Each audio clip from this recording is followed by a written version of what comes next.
ఓ ఋషులారా, పూర్వం ఎవరిచే నాచరింపబడినది దానిని చెప్పుచున్నాను వినండు. పూర్వము ఎవరిచే నాచరింపబడినది దానిని చెప్పుచున్నాను వినుండు. రమ్యమగు కాశీపట్టణమునందు విశేష దళితుడు ఒక బ్రాహ్మణుడు గలడు. అతడు ప్రతిదినమునందు దేవాలయమును పోవచ్చు. యథావిధిగా భూమి యందు భిక్షాటన చేయించు ఉన్నవాడేనో భిక్షమెత్తుకుంటా ఉన్నాడంట.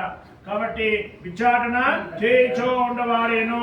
దుఃఖితుడు ఆ బ్రాహ్మణుని వీక్షించి శ్రీమన్నారాయణమూర్తి బ్రాహ్మణుల యందు వస్త్రము కలగవాడి బుద్ధ బ్రాహ్మణ రూపమును స్వీకరించి ఆ బ్రాహ్మణునికి ప్రత్యక్షమై, ఓ ఈ బ్రాహ్మణుడా, విశేష దుఃఖము కలుగవాడి ఎందుకొరకు ఈ భూమి యందు సంచరించి వస్తాను బాగా ఎందుకొరకు ఈ భూమి యందు సంచరించో ఉన్నావో. దుఃఖితుడు ఆ బ్రాహ్మణుని వీక్షించి శ్రీమన్నారాయణమూర్తి బ్రాహ్మణుల యందు వస్త్రం కలుగువాడి వృద్ధ బ్రాహ్మణ రూపమును స్వీకరించి ఆ బ్రాహ్మణునికి ప్రత్యక్షమై, ఓ ఈ బ్రాహ్మణుడా, విశేష దుఃఖము కలుగువాడి ఎందుకొరకు ఈ భూమి యందు సంచరించో ఉన్నావని అడిగిన వాడియను. భగవంతుని యొక్క మాటలను విని, నేను అతి దరిద్రుడును, ఈ భిక్షార్థం ఈ భూమి యందు తిరుగుచున్నాను, మీకు ఏదైనా ఉపాయం తెలిసినా నాన్న తీయవలనని ఆ బ్రాహ్మణుడు అడిగిన వాడేను. ఎవరిని? శ్రీమన్నారాయణని. ఆయన శ్రీమన్నారాయణ ఈయన దేవుడు అనమాట. కాబట్టి వృద్ధ బ్రాహ్మణ రూపుడైనటువంటి ఆ బ్రాహ్మణుని అడిగిన వాడయ్యను. ఈ బ్రాహ్మణుడా, నీవు అడిగిన ప్రశ్నకు ఉత్తరము చెప్పుచున్నానని వృద్ధ బ్రాహ్మణ రూపుడైనటువంటి శ్రీమన్నారాయణమూర్తి చెప్పినటువంటి శ్రీమన్నారాయణమూర్తి ఇట్లు చెప్పుచున్న వాడేను. సత్యనారాయణుడు అని పేరు గల విష్ణువు వాస్తాత్వం ఇచ్చేవాడు. అట్టి సత్యనారాయణతో నీవు చేయమా అని సత్యనారాయణ వ్రతం అంతకుముందు ఎవరికి తెలియదు అనమాట.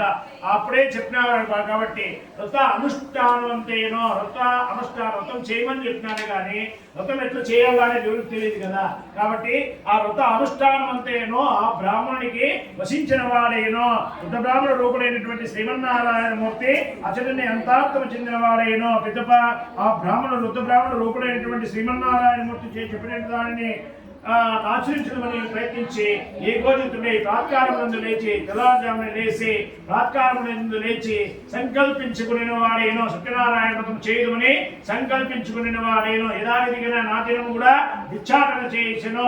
భిక్షాటన చేసినటువంటి ధనముతో ఎంత ధనము లభ్యమనో ఆ ధనము చే సత్యనారాయణ వ్రతం చేయడమని యథావిధిగా భిక్షాటన చేసిన ఆ దినం నుండి విశేష ద్రవ్యమును ఆకర్షించిన వాడి బంధువులతోడును స్నేహితులతోడును మరియు ఇంటి దగ్గర సత్యనారాయణ వ్రతము చేసి హత్యము చేత ఆ వ్రతమహత్యము చేత సర్వ దుఃఖములను పోగొట్టుకునే వారి సర్వ సిరి సంపదలను కలుగువారేను. అది మొదలు ఆ బ్రాహ్మణుడు ప్రతి మాసమునందు శ్రీ సత్యనారాయణ వ్రతమును చేయించు ఉన్నవాడు. ప్రతి మాసమునందు అంటే ప్రతి పౌర్ణమానికి ఏకాదశుల్లో సత్యనారాయణ వ్రతము చేస్తా ఉన్నాడు. ప్రతి మాసమునందు సత్యనారాయణ వ్రతము చేసి సర్వపాప వృత్తి కలుగువారి దుర్ముఖ మోక్షమును చెందును. కావున ఎప్పుడు మానవుడు వ్రతమును ఆచరించను అప్పుడే సర్వ దుఃఖములను నశించునని శ్రీమన్నారాయణమూర్తి ఇట్లో చెప్పుచుండవాడయ్యను.